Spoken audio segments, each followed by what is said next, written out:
The last part, once you've managed to get your boat into this kind of rough shape, and while it's drying off and setting and sticking together properly, is to think about how you're going to give it that last bit of strength before we start to waterproof it. And the idea is to put some kind of structure in across here and another little structure in across here to actually keep the sides well apart, because the children are going to sit in here and ultimately they're going to be pressing against the side and stopping the boat from the sides from collapsing inwards. But you need to give it a bit of extra strength just across here probably, and you need to give it a little bit of extra strength across here. So the way you do that is you measure the distance on the inside near the floor, which in this case is 68 centimetres, and we measure it at the back, and here it's 67 centimetres, so it's about a centimetre out between front and back, but hopefully we'll be able to kind of get around that. The idea now is that we're going to put this piece of box section in to press these sections open like that and hold it open, and that will give the boat ultimately some extra strength until it sets firm in the next 24 hours or so. So we're going to make up a little box section, and that box section, as I said, one section will go in here and another section will go in across the front there.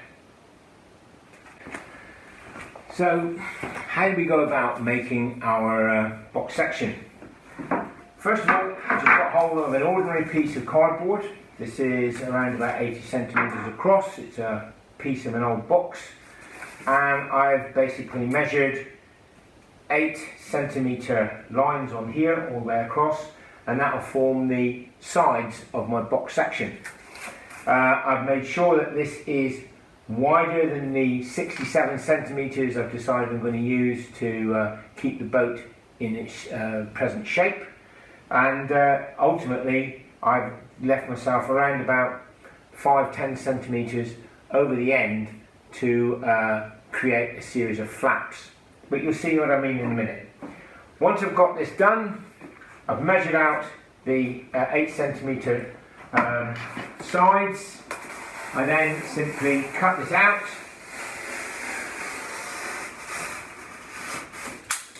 being careful because basically I'm using this knife and cutting it towards me, which I shouldn't be doing. Take my scissors and score using the blunt point down these lines. Scoring doesn't have to be particularly fantastic, it just needs to be, make sure you don't go all the way through, that's the key really, and follow the line as closely as you can, and then fold it over as best you can. Now notice I've actually gone with the corrugations again. The corrugations are going up and down the piece of cardboard, and so now I end up with a nice section that looks something like this. Okay, so I can take my tape and I can just loosely tape this together to hold it in place to start with. A couple of little tags just to hold it, and then I take a longer piece to glue to stick the whole thing together to form a fairly strong box. Now this is going to need to be quite strong, so don't hurry this too much. Try and make the joints as tight as you can, because this is ultimately going to be a major strengthener inside your boat later on. Make sure you've got enough overlap on both sides of the joint. It's looking good.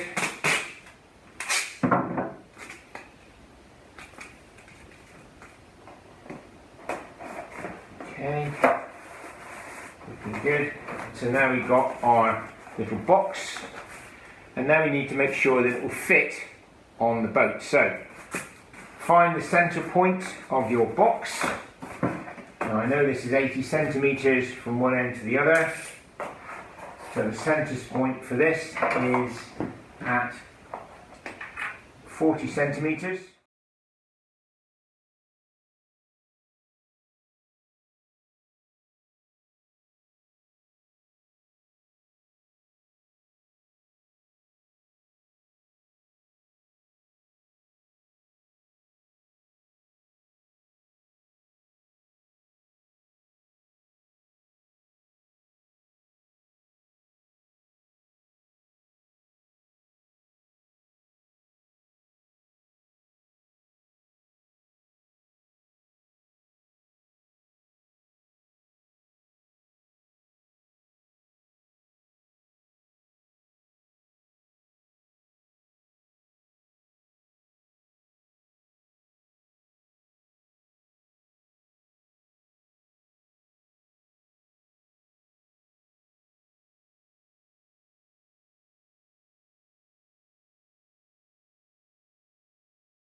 So now you have your ends cut, you cut in on the ends, and by cutting in at the ends you keep one end flat and you ultimately open the whole thing up like this.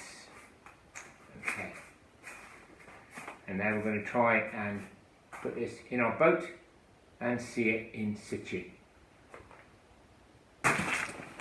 Here are two of our braces in place. So we have the ends splayed out, we offer it up into place, push the sides out and just gently ease it forward to that joint. And what we're going to do is we're going to glue this in place and stick it in place, glue these over like that, and that should make your boat really nice and strong there. And I've got another one going on at the back here, which will also manage to keep the boat nice and strong. They also give you somewhere to put a little deck if you want to, on the bump, on the back, on the stern and on the front.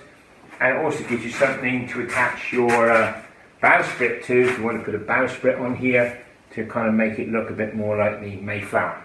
Anyway, I'll just glue this in place and stick it in place, and then that will be the boat, the main structure of the boat, finished, ready for you to kind of do what you want with it. So now we've got all the strengthening in place, the boat is essentially structurally complete, and now what we've got to do is make sure it's waterproof.